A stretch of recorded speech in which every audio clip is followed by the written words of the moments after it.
दुनिया का सबसे बड़ा शातिर चोर, बादशाह को आई नानी याद। नमस्कार दोस्तों, आज की कहानी जो है वो है एक शातिर चोर की। तो चलिए शुरू करते हैं।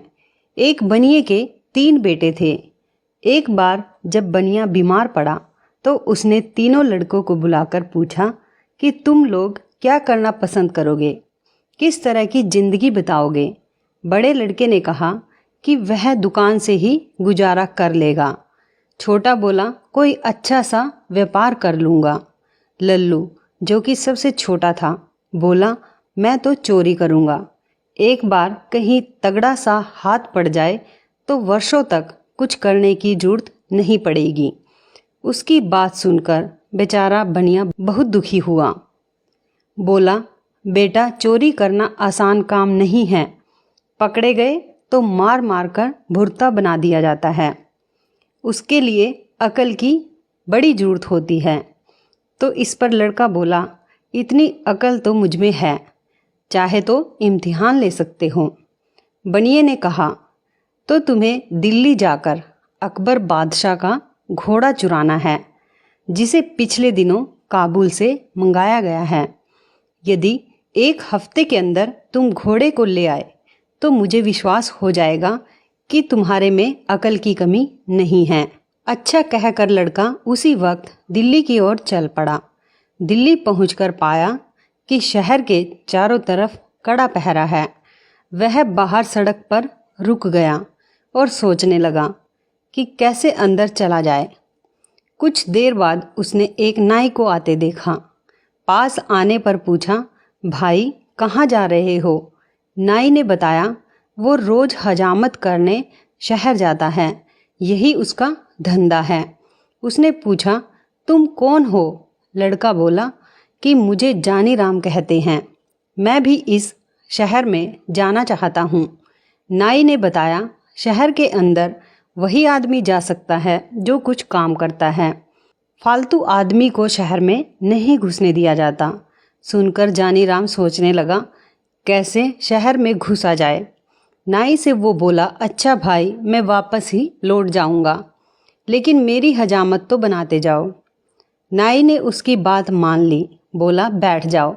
जानी राम बैठ गया, किंतु पानी ना होने के कारण हजामत कैसे बनती। तभी जानी राम ने दूर एक तालाब की ओर इशारा किया। बोला वहाँ से कटोरी में पानी भर लाओ, तभी हजामत बनेगी। नाई ने अपनी पेटी वहीं रख दी और पानी लेने चला गया। अब क्या था, जानी राम ने पेटी को कंधे पर लटकाया और अपने को नाई बताकर तेजी से शहर के अंदर घुस गया। शहर पहुंचकर वो एक भटियारी के पास रहने लगा। धीरे धीरे उसने भटियारी को काबू में कर लिया। उससे बोला अगर तू होशियारी से मेरा काम करती रहेगी तो तुझे रोज एक असरफी दूंगा। बुढ़िया राजी हो गई तो उसने बताया कि आज से मेरा नाम जानी चोर है। किसी को पता नहीं चलना चाहिए कि जानी चोर कहाँ रहता है। अगले दिन उसने एक पर्चा लिखकर बुढ़िया को दिया कि उसे ले जाकर दरबार में डाल दे। पर्चे में लिखा था बादशाह सलामत जानी चोर इस शहर में आ चुका है, वो आपके काबुली घोड़े को चुरा लेगा। बुढ़िया ने पर्चा अपने तोते को दिया और तोता उसी वक्त पर्चे को दरबार में डाल आया। बादशाह बड़ा चकित रह गया। जानी चोर की यह हिम्मत, ससुरे को घोड़े की पूंछ से ना बंधवा दिया तो कहना। बादशाह ने ऐलान कर दिया कि आज रात को जो हमारे घोड़े की रखवाली करेगा उसे 500 रुपये इनाम दिए जाएंगे। सुनकर एक लालची सुनार दरबार में पहुंचा और घोड़े की रखवाली का काम ले लिया। बुढ़िया से जानी चोर को जब मालूम हुआ कि सुनार ने घोड़े की रखवाली की जिम्मेदारी ली है तो उसने बुढ़िया से पूछा सुनार के घर में और कौन कौन हैं। बुढ़िया ने बताया कि उसके माता पिता भाई बहन सभी हैं। उसका एक लड़का जवान है जो नौकरी करने प्रदेश गया है और कई वर्षों से घर नहीं लौटा। जानी चोर खुश होकर बुढ़िया से बोला कि अब काम बन जाएगा, तू लोहा पीतल और गिलट के कुछ टुकड़े जमा कर उसकी एक पोटली बना ले। बाहर से सुंदर रेशमी कपड़ा लपेट देना। बुढ़िया ने वैसा ही किया। शाम के वक्त जानी चोर ने पोटली बगल में रखी और सुनार के घर जा पहुंचा। घर पर उस रात सुनार के घर वाली और उसके लड़के की बहू थी।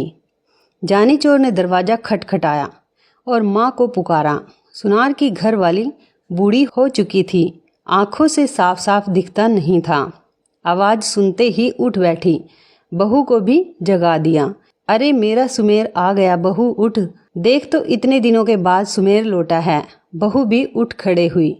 माँ ने बेटे को गले लगाया, बोली अब तो तेरी आवाज़, रंग रूप सब कुछ बदल गया है मेरे लाल। हाँ माँ, 12 वर्ष में तो तुम भी बदली बदली सी लग रही हो। पास ही बहू घूंघट निकाले खड़ी थी। जानी चोर ने पिता के बारे में पूछा। मालूम हुआ कि वे आज पहरे पर गए हैं। शहर में जानी चोर आया है, वह बादशाह के घोड़े को चुराना चाहता है। रात में बहू ने बढ़िया खाना बनाकर उसे खिलाया।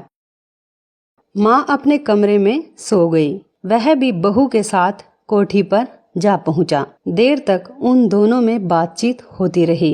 अंत में बहू ने पूछा, अपने माता पिता के लिए तुम बहुत सा रुपया कमाकर लाए हो, मेरे लिए भी कुछ लाए हो? जानी चोर मुस्कुराया और पोटली को खनखनाते हुए बोला, यह देखो, इस बार तुम्हारे लिए बहुत कुछ लाया हूँ। उन चीजों से भी बढ़कर है जो कि तुम अपने मायके से लाई हो। जरा लाना तो उन चीजों को, इनके मुकाबले की है भी या नहीं।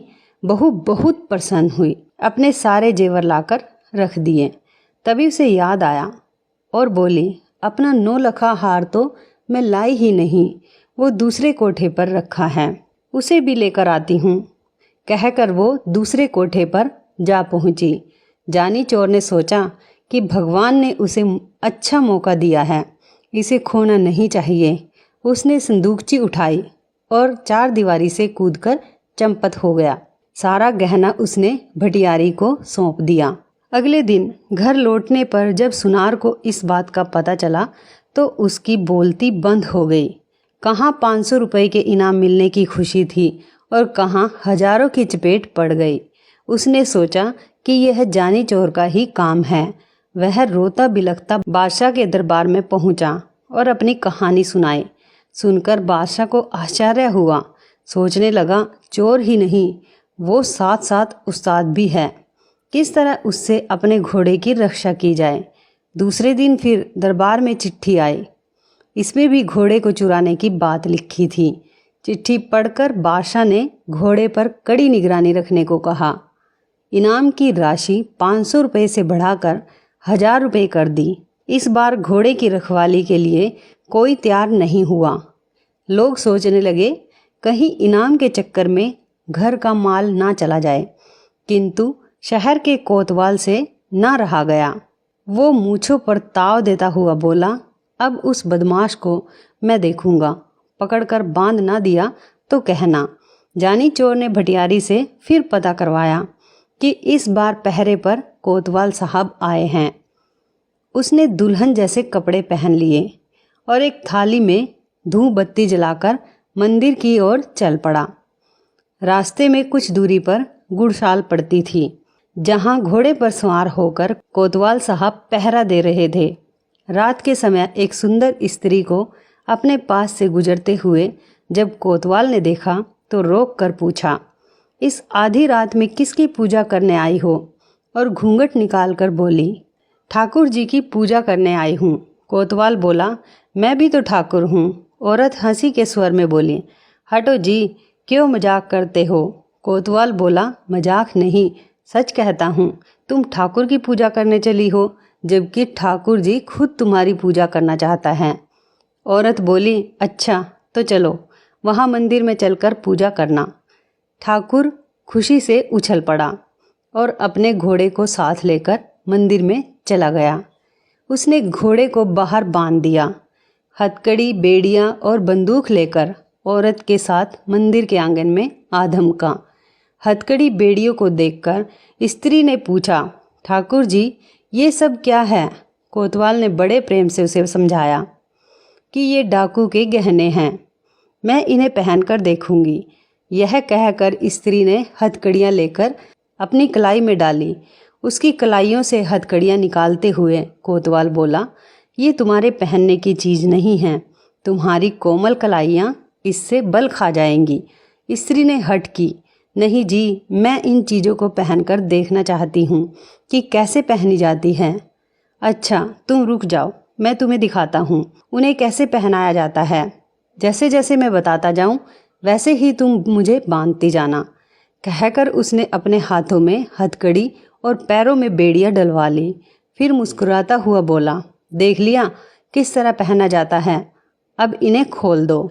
स्त्री जोर से हंस दी। उसने अपनी नकली वेशभूषा को अलग किया और बंदूक उठाकर कोतवाल की छाती पर रख दी। पूजा करोगे बरखुरदार? जानी चोर की पूजा करना क्या आसान समझा है? जानी चोर का रूप देखते ही कोतवाल के तो होश उड़ गए और गिड़गिड़ाता हुआ बोला, भाई इस बार माफ़ कर दो, आगे से कभी तुम्हारे आगे नहीं आऊँगा। किंतु जानी चोर कब सुनने वाला था। उसने कोतवाल को एक रस्सी में बांध लिया, उसके मुंह में कपड़ा ठूसकर घोड़े पर बिठाया और बादशाह के महल के आगे फेंककर चंपत हो गया। सवेरा होते ही शहर में हलचल मच गई। जानी चोर ने कोतवाल की वह दशा बनाई जो आज तक कभी किसी की ना बनी थी। लोग जानी के नाम से थर थर कांपने लगे। दरबारियों को लगा कि अब उसके हाथों से घोड़े को बचाना मुश्किल है। दांव लगने पर वो घोड़े को ही उड़ा लेगा। दरबार में फिर पर्चा आ गिरा जिसमें काबुली घोड़े को जल्दी ले भगाने की बात लिखी हुई थी।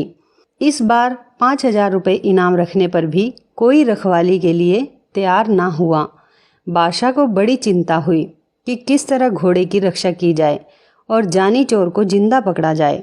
कोई उपाय ना सूझा तो बादशाह ने खुद ही निश्चय किया कि वे अपने हाथों चोर को पकड़ेंगे। सोचकर बादशाह उस काबली घोड़े पर बैठकर पहरा देने लगे। जानी चोर ने पता लगा लिया कि इस बार स्वयं बादशाह पहरे पर है। वह एक बुढ़िया का रूप बनाकर मंदिर वाली सड़क पर जा बैठा और चक्की आगे रखकर अनाज पीसने लगा। सड़क के किनारे बुढ़िया को अनाज पीसते देख बादशाह ने पूछा, इस वक्त किसके लिए अनाज पीस रही हो? बुढ़िया हाँफती हुई बोली, क्या करूं सरकार, बुढ़ापा बहुत बुरा है और उससे भी बुरी चीज़ है गरीबी। दिन में मोहल्ले के बच्चे पगली कहकर चिढ़ाते हैं, इसलिए रात में यहाँ आकर काम करती हूँ। अभी अभी एक सिपाही आया था, पीसने के लिए गेहूँ दे गया है, अभी आकर ले जाएगा। सुनकर बादशाह घोड़े से उतर पड़ा। पूछा, क्या नाम था उस सिपाही का? बुढ़िया ने माथे से पसीना पोंछा, बोली, नाम तो सरकार वह जानी जानी कुछ बता रहा था। बादशाह को विश्वास हो गया कि वो जानी चोर ही है। उसने बुढ़िया से पूछा, वो कितनी देर में लौट कर आएगा? बुढ़िया बोली, आता ही होगा सरकार। बादशाह ने सोचा, चोर को पकड़ने का इससे अच्छा मौका नहीं मिलेगा। वह बुढ़िया से बोला, तू मेरे कपड़े पहन ले और मुझे अपने कपड़े दे ताकि उसे मैं पकड़ लूँ। वह सिपाही नहीं, चोर है, मैं उसे पकड़कर बादशाह के पास ले जाऊंगा। बादशाह ने अपने कपड़े पहनाकर उसे मंदिर के आंगन में भेज दिया, साथ ही अपना काबली घोड़ा भी उसके हवाले कर दिया। स्वयं उसने बुढ़िया के फटे पुराने कपड़े पहन लिए और सड़क के किनारे बैठकर चक्की घुमाने लगा। हाथ में घोड़ा आते ही जानी चोर फूला न समाया और तुरंत घोड़े पर चढ़ा और लगाम लगाते हुए बोला, बादशाह सलामत, तुम चक्की पीसते रहो। जानी चोर तो भागा। बादशाह ने आवाज़ सुनी तो कलेजा धक रह गया, हाथ से चक्की छूट गई। वाह रे जानी चोर, तू तो अकल का पुतला निकला। उधर जानी चोर बादशाह की पोशाक में घर पहुंचा तो बनिए को विश्वास हो गया।